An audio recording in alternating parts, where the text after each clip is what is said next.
Sudah hampir 20 tahun aku mengabdikan hidupku sebagai seorang istri dan ibu yang berbakti. Namaku Amara. Di mata tetangga kami di perumahan asri di pinggiran Bandung, pernikahanku dengan Mas Indra adalah potret kesempurnaan yang tenang. Mas Indra adalah pria yang stabil, seorang arsitek sukses yang pendiam namun bertanggung jawab. Hubungan kami seperti aliran air di sungai yang dangkal. Tenang, bisa ditebak, namun lama-kelamaan terasa hambar. Kami hidup berdampingan, saling menyapa dengan sopan karena kebiasaan, berbagi meja makan dan urusan rumah tangga. Namun jiwa kami seolah telah lama berpisah jalan. Aku selalu meyakinkan diriku bahwa ini adalah hal normal. Ini adalah harga dari kedewasaan, pengorbanan demi rasa aman dan kenyamanan keluarga. Namun jauh di lubuk hatiku, ada kekosongan yang perlahan menganga. Rasa rindu akan sesuatu yang membara, sesuatu yang membuatku merasa benar-benar hidup, bukan sekedar menjalankan peran. Suasana rumah mulai berubah sejak putra sulung kami, Satria, mulai sering membawa teman-teman kuliahnya dari Jakarta untuk menghabiskan akhir pekan di rumah kami yang sejuk. Di antara deru tawa dan obrolan mereka di teras belakang, sosok itu muncul. Namanya Genta. Usianya 23 tahun, hanya sedikit lebih tua dari Satria. Dia memiliki perawakan tinggi dengan kulit sawo matang yang bersih dan rambut yang sedikit berantakan yang entah mengapa selalu terlihat pas di wajahnya. Ada aura maskulin yang sangat kuat namun sopan memancar darinya. Hari itu, aku sedang menyiapkan camilan di dapur. Aku mengenakan kebaya kutu baru modern berwarna merah marun yang pas di tubuh, dipadukan dengan kain batik lilit yang menonjolkan lekuk pinggangku. Karena udara Bandung yang dingin, aku memakai stoking hitam tipis di balik kain batikku, memberikan sensasi halus yang hanya aku yang tahu. Di kakiku, terpasang selop hak rendah yang mengetuk lantai dapur dengan ritme yang teratur. Tiba-tiba, pintu dapur terbuka. Genta berdiri di sana, sedikit berkeringat setelah bermain basket di halaman. "Tante Amara, perlu bantuan?" tanyanya dengan suara bariton yang terasa bergetar di telingaku. Aku berusaha tetap tenang, membetulkan letak selendang di bahuku. Genta, tidak usah, sebentar lagi selesai kok. Baliklah ke teman-temanmu." Namun dia tidak beranjak. Dia menyandarkan bahunya di kusen pintu, menatapku dengan intensitas yang tidak biasa. Pandangannya perlahan turun, memperhatikan bagaimana jemariku yang lentik dengan cat kuku senada warna kebaya sedang memotong buah. "Tante selalu sibuk mengurus semua orang," ucapnya pelan, hampir seperti bisikan. "Sesekali, tante juga harus membiarkan seseorang mengurus tante." Jantungku berdegup kencang. Ada sesuatu dalam nada bicaranya yang membuat bulu kuduku meremang. Bukan rasa takut, melainkan sensasi yang sudah lama mati di dalam diriku. Beberapa hari kemudian, ketegangan itu semakin nyata. Saat itu sore hari, aku sedang menyiram tanaman anggrek di taman samping. Aku memakai gaun rumah berbahan satin tipis warna krem yang menjuntai lembut hingga mata kaki. Tanpa alas kaki, aku merasakan rumput basah menyentuh telapak kakiku. Sebuah sensasi yang membangkitkan sisi sensitifku. Genta tiba-tiba muncul, menawarkan diri untuk membantu memperbaiki keran yang bocor. Saat dia membungkuk di dekatku, aroma parfumnya yang maskulin, campuran kayu cendana dan keringat tipis, memenuhi indera penciumanku. Tanpa sengaja, tangan kami bersentuhan saat aku menyerahkan kunci Inggris. Sentuhan itu singkat, hanya sepersekian detik. Tapi rasanya seperti sengatan listrik yang menjalar ke seluruh tubuhku. Genta menatapku. Matanya seolah menelanjangi semua rahasia yang kusembunyikan di balik wajah santunku. Puncaknya terjadi pada suatu malam ketika Satria dan teman-temannya pergi ke pusat kota untuk menonton film. Sementara Mas Indra masih terjebak rapat di kantornya. Genta tetap di rumah, beralasan kepalanya sedikit pusing. Aku membuatkannya teh jahe hangat dan kami duduk di ruang tengah yang hanya diterangi lampu remang-remang. Di sana, di bawah cahaya temaram, aku melakukan sesuatu yang belum pernah kulakukan pada suamiku selama bertahun-tahun. Aku bercerita. Aku bercerita tentang kesepianku, tentang mimpiku yang terkubur, dan tentang bagaimana rasanya menjadi bayangan di rumah sendiri. Genta mendengarkan dengan penuh perhatian. Dia tidak memotong. Dia hanya menataku seolah-olah aku adalah satu-satunya wanita di dunia ini. "Tante Amara," katanya lembut sambil meraih jemariku. Dia mengusap punggung tanganku dengan ibu jarinya, sebuah gerakan yang sangat intim namun terkendali. Tante adalah wanita yang luar biasa. Tante pantas merasa berharga, pantas untuk diinginkan. Sebelum aku sempat mencerna kata-katanya, Genta mendekat. Napasnya hangat di wajahku. Dia mengecup keningku, lalu turun ke pipi, dan berakhir dengan ciuman lembut namun penuh kerinduan di sudut bibirku. Dunianya seolah berhenti berputar. Aku seharusnya mendorongnya, tapi tubuhku justru mengkhianati pikiranku. Untuk pertama kalinya dalam waktu yang sangat lama, aku merasa diinginkan. Aku merasa nyata. Tepat saat itu, suara pagar rumah dibuka terdengar dari kejauhan. Satria telah pulang lebih awal. Kami terperanjat, jantungku berpacu seperti genderang perang. Genta segera menjauh, merapikan duduknya, sementara aku berusaha mengatur napas dan merapikan rambutku yang sedikit berantakan. Malam itu memang berakhir, tapi api yang ia nyalakan baru saja mulai membakar seluruh fondasi hidupku. Aku menyadari bahwa mulai detik ini, hidupku di rumah ini tidak akan pernah sama lagi. Setelah malam yang mendebarkan itu, suasana di rumah kami terasa seperti berjalan di atas lapisan es yang sangat tipis. Setiap kali Genta berada di ruangan yang sama, aku bisa merasakan keberadaannya tanpa harus melihat. Indra tetap menjadi dirinya yang biasa, fokus pada cetak biru arsitekturnya, sementara Satria sibuk dengan dunianya. Namun bagiku, setiap sudut rumah kini menyimpan gema dari bisikan Genta. Beberapa hari kemudian, hujan turun dengan deras membasahi bumi Bandung. Mas Indra sedang dinas luar kota ke Surabaya, dan Satria menginap di apartemen temannya di Jakarta karena ada tugas kelompok yang mendesak. Aku sendirian, atau begitulah pikirku, sampai aku mendengar ketukan pelan di pintu belakang.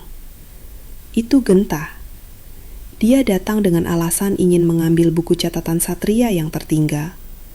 Aku membukakan pintu dengan ragu. Sore itu, aku mengenakan gaun tidur sutra selutut, berwarna emerald green. Bahannya yang licin, jatuh mengikuti lekuk tubuhku dengan sempurna. Aku sengaja mengenakan jubah mandi tipis transparan di luarnya untuk menutupi bahuku yang terbuka. Di kaki, aku memakai sandal rumah berbulu halus yang membuat langkahku tak bersuara.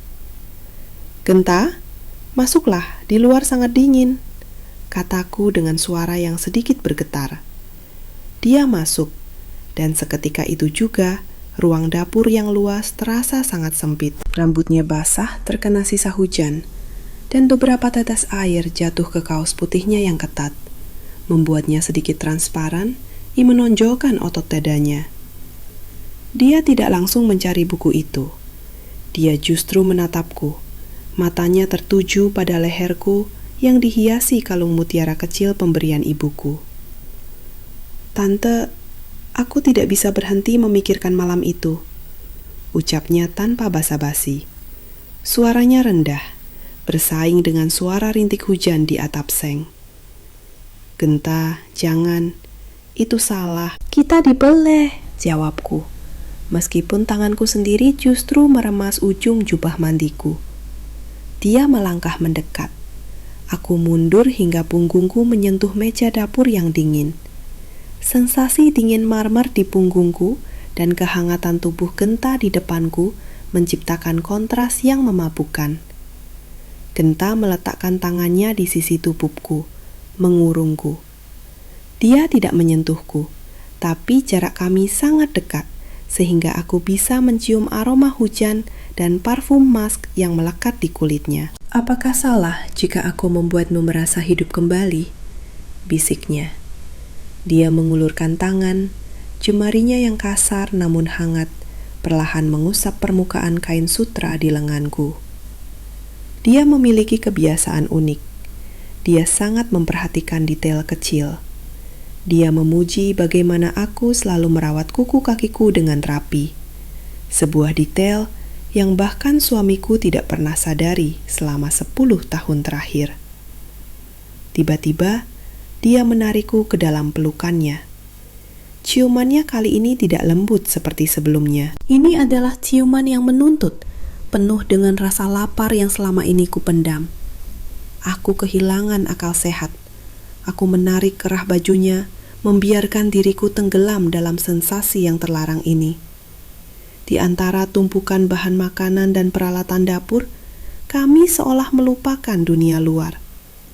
"Tante sangat cantik," bisiknya di telingaku, sambil memberikan kecupan-kecupan kecil di sepanjang garis rahangku hingga ke leher. Tangannya yang hangat mulai menjelajah, merasakan tekstur halus dari jubah mandi dan gaun sutraku. Namun, di tengah gelombang gairah itu, sebuah perasaan bersalah yang luar biasa menghantamku. Aku melihat foto keluarga kami yang terpajang di dinding ruang makan. Foto aku, Indra, dan Satria yang tersenyum bahagia. Aku segera mendorong Genta dengan tenaga yang tersisa. "Pergi, Genta. Tolong pergilah sekarang," bisikku sambil menangis. Genta tampak terkejut. Napasnya masih memburu. Dia menatapku dengan tatapan terluka, namun dia mengangguk pelan. "Maafkan aku, Amara. Aku tidak bisa menahannya." Dia pergi menembus hujan, meninggalkanku yang terduduk lemas di lantai dapur. Aku merasa kotor, sekaligus merasa sangat bersemangat. Konflik batin ini menyiksaku. Keadaan menjadi semakin rumit ketika 2 hari kemudian, saat aku sedang merapikan kamar Satria, aku menemukan sebuah kotak kecil di bawah tempat tidurnya. Di dalamnya bukan hanya barang-barang kuliah, tapi ada sebuah foto lama. Foto Genta bersama seorang wanita muda yang sangat cantik di sebuah pantai di Bali. Di belakang foto itu tertulis, "Selamanya milikmu, Genta, Laras." Jantungku serasa berhenti. Genta punya kekasih. Lalu apa artinya semua perhatian dan ciuman itu baginya? Apakah aku hanya sebuah pelarian atau bagian dari permainan masa mudanya? Rasa cemburu yang tak masuk akal membakar dadaku. Padahal aku sendiri adalah wanita bersuami. Malam itu, saat Indra pulang dan mencoba memelukku di tempat tidur, aku merasa membeku. Sentuhannya terasa asing, sementara bayangan tangan Genta di atas kain sutraku terus menghantui. Aku sadar, aku telah jatuh ke dalam lubang yang sangat dalam, dan aku tidak tahu apakah aku ingin keluar darinya. Rasa penasaran dan cemburu yang membakar membuatku kehilangan ketenangan. Nama Laras terus berdengung di telingaku seperti lebah yang mengganggu. Aku mencoba bersikap biasa saja saat Satria kembali dari Jakarta. Namun mataku tak bisa berhenti mencari Genta. Setiap kali dia datang, aku merasa ada dinding kaca yang tebal di antara kami. Dinding yang terbuat dari kebohongan dan rahasia. Hari Sabtu itu, udara Bandung terasa sangat terik, berbeda dari biasanya. Mas Indra sedang sibuk di ruang kerjanya, sementara Satria sedang mencuci mobil di halaman depan. Aku memutuskan untuk mengenakan pakaian yang lebih santai, namun tetap elegan. Sebuah sundress tanpa lengan bermotif bunga kamboja kecil dengan potongan leher rendah. Gaun itu berbahan katun Jepang yang sangat halus, memberikan siluet yang jelas saat aku bergerak. Aku mengenakan gelang kaki emas tipis dengan lonceng kecil yang bergemerincing halus setiap kali aku melangkah di atas lantai kayu rumah kami. Genta datang sore itu, membawa sebuah laptop. Katanya, ada data tugas Satria yang tertinggal di sana. Saat Satria masih di halaman, Genta masuk ke ruang tengah. Dia melihatku sedang menata bunga di vas. "Tante Amara, bisa bicara sebentar?" tanyanya. Suaranya terdengar sangat serius, kehilangan keceriaan yang biasanya ada. Aku tidak menoleh. Jemariku sibuk memotong batang mawar. "Tentang apa, Genta? Tentang foto yang kutemukan di kamar Satria? Tentang Laras?" Langkah kakinya terhenti. Aku bisa merasakan tatapannya tertuju pada punggungku yang terbuka. "Tante menemukannya. Aku bisa jelaskan. Laras adalah masa laluku. Dia mantan kekasihku di Jakarta.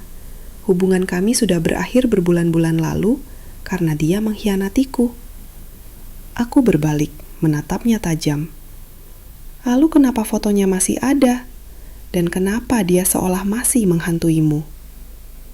Genta mendekat. Aroma kolon kayunya yang khas kini bercampur dengan aroma matahari.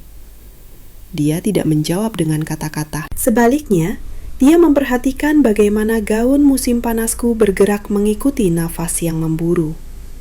Dia berbisik pelan, "Tante cemburu. Itu artinya tante punya perasaan yang sama denganku." Sebelum aku bisa membantah, dia meminta bantuanku untuk memeriksa sesuatu di laptopnya. Ada file video presentasi Satria yang tidak bisa dibuka. Tante lebih paham soal desain visual, kan? Kami duduk di sofa ruang tengah yang tersembunyi dari pandangan pintu depan oleh sebuah sekat kayu ukiran Jepara. Genta duduk sangat dekat. Bahunya bersentuhan dengan bahuku yang polos.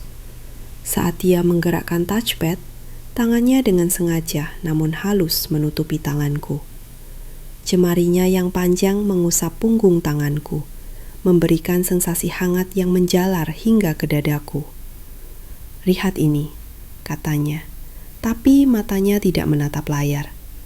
Dia menatap bibirku yang kupoles dengan lip gloss tipis. Dalam kegelapan ruang tengah yang hanya diterangi cahaya sore dari jendela, suasana terasa sangat intim. Genta mulai melakukan sesuatu yang aneh, namun sangat membangkitkan gairah. Dia mulai membicarakan betapa dia mengagumi cara aku memakai perhiasan.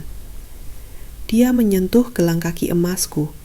Jemarinya memutar lonceng kecil itu hingga menimbulkan bunyi denting yang merangsang indera pendengaranku. Ini adalah bentuk perhatian yang sangat spesifik, sebuah apresiasi terhadap sisi kewanitaanku yang paling halus. Lonceng ini, suaranya mengingatkanku padamu. Lembut tapi mencuri perhatian, bisiknya. Tiba-tiba suara Mas Indra memanggilku dari lantai atas. "Amara, di mana kunci lemari arsip?" Kami tersentak. Genta segera menarik tangannya. Aku berdiri dengan tergesa, merapikan gaun yang sedikit tersingkap di bagian paha. Hatiku berdegup sangat kencang, hampir membuatku sesak. Aku naik ke atas dengan perasaan campur aduk. Beberapa jam kemudian, Mas Indra berangkat ke pertemuan makan malam dengan kliennya di sebuah hotel di pusat kota. Satria juga pamit untuk pergi ke rumah temannya. Aku kembali sendirian. Namun, belum sempat aku menutup pintu, Genta muncul kembali di ambang pintu. Kali ini dia tidak membawa alasan apapun. "Aku tidak bisa pergi begitu saja, Amara," katanya. Dia tidak lagi memanggilku tante. Dia melangkah masuk dan menutup pintu dengan pelan. Cahaya lampu ruang tamu yang kuning keemasan memberikan kesan romantis dan berbahaya. Aku mengenakan gaun malam berbahan sutra tipis yang kualihfungsikan sebagai pakaian rumah setelah mandi tadi. Tanpa bra, Bentuk tubuhku terlihat jelas di balik kain yang licin itu. Genta menatapku dengan tatapan yang sangat dalam, seolah-olah dia sedang memuja sebuah mahakarya. "Aku merindukanmu setiap detik," ucapnya sambil merengkuh pinggangku. Kali ini, aku tidak menolak. Aku membiarkan dia membawaku ke dalam pelukannya. Kami bergerak perlahan ke arah tangga. Namun, di anak tangga pertama, ponselku di atas meja bergetar hebat. Sebuah panggilan masuk dari nomor yang tidak dikenal. Aku melepaskan diri sejenak untuk mengangkatnya. "Halo? Halo? Apakah ini Ibu Amara?"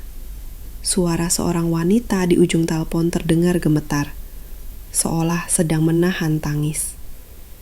"Ini Laras. Saya tahu ini terdengar gila, tapi tolong, jauhi Genta. Dia bukan pria seperti yang Anda pikirkan. Dia sedang dalam bahaya, dan Anda juga." Panggilan terputus. Aku terpaku di tempat, menatap Genta yang berdiri di kegelapan tangga.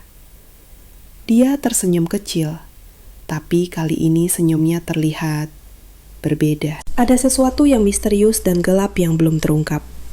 Peringatan Laras di telepon tadi membuat seluruh bulu kuduku berdiri. Aku menatap Genta yang masih berdiri di anak tangga, separuh wajahnya tertutup bayangan temaram. Senyumnya yang tadi kulihat seolah menghilang, digantikan oleh ekspresi datar yang sulit dibaca. "Siapa yang menelpon, Amara?" Tanyanya dengan nada suara yang terlalu tenang.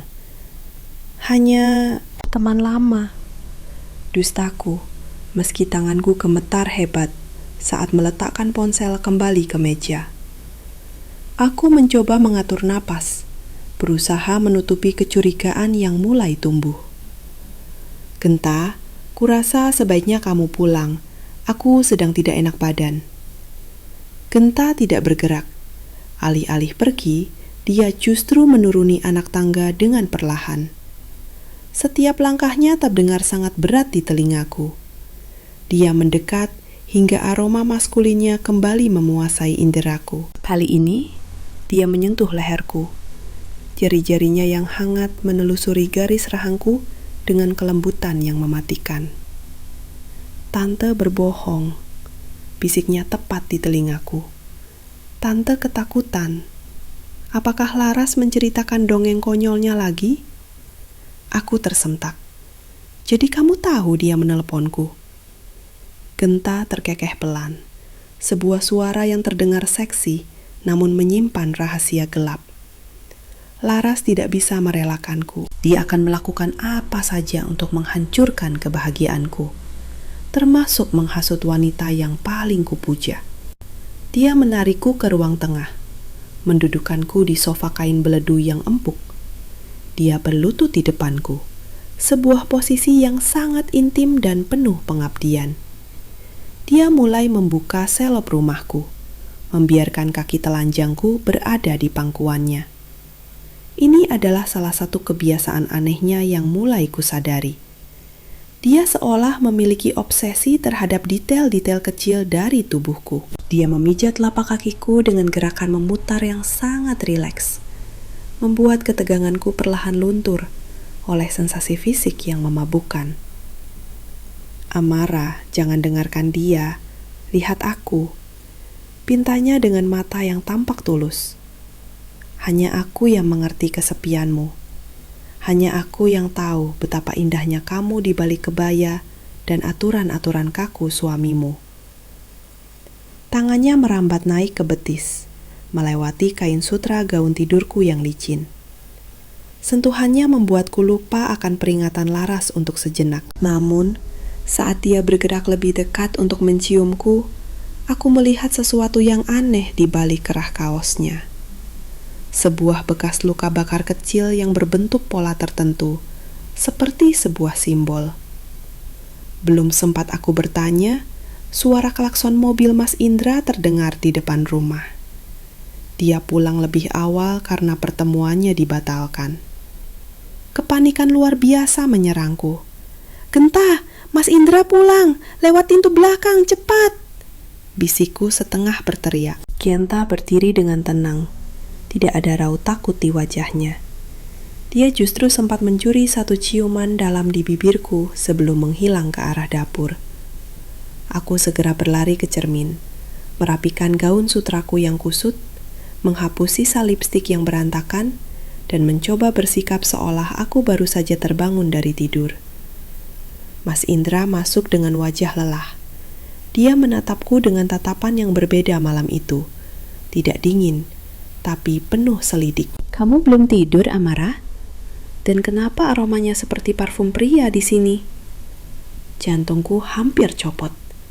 Oh, tadi Satria sempat mampir sebentar sebelum pergi lagi. Mungkin itu aromanya. Indra tidak menjawab. Dia berjalan menuju dapur untuk mengambil air minum. Aku mengikutinya dengan perasaan was-was. Tiba-tiba, dia berhenti di depan meja makan. Di sana tergeletak sebuah pemantik api perak dengan inisial G. Genta meninggalkannya dengan sengaja. "Ini punya siapa?" tanya Indra. Suaranya kini dingin seperti es. Aku terdiam, lidahku keluh. Di tengah tekanan itu, sebuah pesan singkat masuk ke ponselku dari nomor baru. Aku membukanya diam-diam di bawah meja. Isinya, "Tanya suamimu tentang siapa ayah kandung Laras. Kebenaran akan membebaskanmu atau menghancurkanmu. Laras." Kepalaku terasa berputar. Apa hubungannya Mas Indra dengan Laras? Dan kenapa Genta masuk ke dalam lingkaran ini? Aku menatap suamiku yang masih memegang pemantik api itu dengan tangan gemetar. Tiba-tiba, Indra menatapku dengan mata yang berkaca-kaca. "Amara, ada sesuatu yang harus aku akui padamu sebelum semuanya terlambat," ucap Indra dengan suara serak. Belum sempat dia bicara, pintu depan digedor dengan keras. Suara Satria berteriak dari luar, terdengar sangat histeris. "Ibu! Ayah! Tolong! Genta!" Dia membawa senjata. Duniaku runtuh seketika. Rahasia yang selama ini terpendam di balik tembok rumah kami yang megah, kini meledak menjadi tragedi yang tak terbayangkan. Suasana malam yang tenang di Bandung berubah menjadi mencekam. Teriakan Satria di luar pintu bagaikan lonceng kematian bagi ketenangan semu yang selama ini kami jaga. Mas Indra menjatuhkan pemantik api perak itu. Wajahnya pucat pasi, seolah seluruh darahnya telah tersedot keluar. "Jangan buka pintunya, Amara," bentak Indra, tapi terlambat. Pintu depan terbuka paksa. Satria tersungkur ke lantai, napasnya tersengal. Di belakangnya berdiri Genta. Namun, dia bukan lagi pemuda sopan yang kukenal. Tatapannya dingin, hampa, dan di tangannya ia menggenggam sebuah pistol kecil yang diarahkan tepat ke arah kami. Di belakang Genta, muncul seorang wanita dengan rambut acak-acakan i mata sembab. Laras. "Jadi ini keluarga aslimu, Ayah?" Suara Laras melengking, penuh dengan kebencian yang sudah berkarat bertahun-tahun. Aku membeku. Kata ayah itu menghantamku lebih keras daripada peluru manapun. Aku menoleh ke arah Mas Indra. Suamiku tertunduk, bahunya terguncang hebat. "Maafkan aku, Amara," bisik Indra tanpa berani menatapku.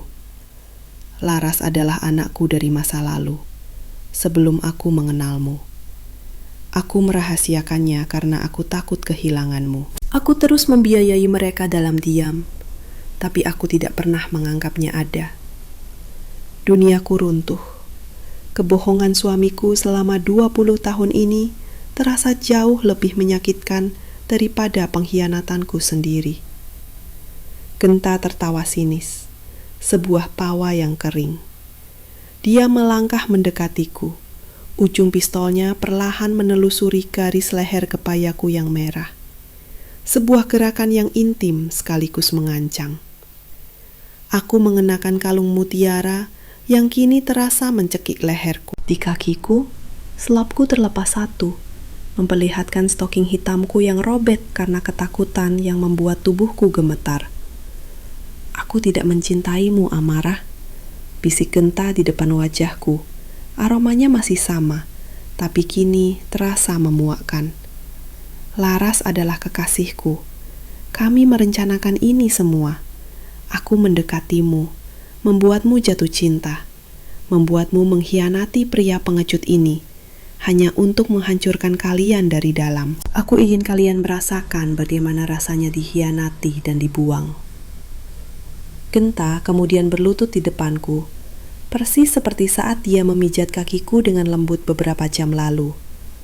Namun kali ini, dia menggunakan tangan kirinya untuk mencengkeram pergelangan kakiku dengan kasar, hingga lonceng di gelang kakiku berdenting parau, suara yang kini tidak lagi menggoda, melainkan terdengar seperti ratapan. Detail-detail kecil yang aku puji, itu semua hanya riset untuk menjeratmu, Tante, ucapnya dengan senyum iblis. Cukup, Genta, kita ambil uangnya dan pergi, teriak Laras sambil melemparkan sebuah tas ke arah Indra. Tuliskan cek senilai seluruh tabunganmu, atau anak kesayanganmu ini yang akan menerima akibatnya. Genta mengarahkan pistolnya ke kepala Satria yang masih merangkak di lantai. Di tengah kekacauan itu, Mas Indra tiba-tiba menerjang Genta dengan sisa keberaniannya. Suara letusan senjata api menggema di ruang tengah, memecahkan vas bunga mawar yang baru saja kutata.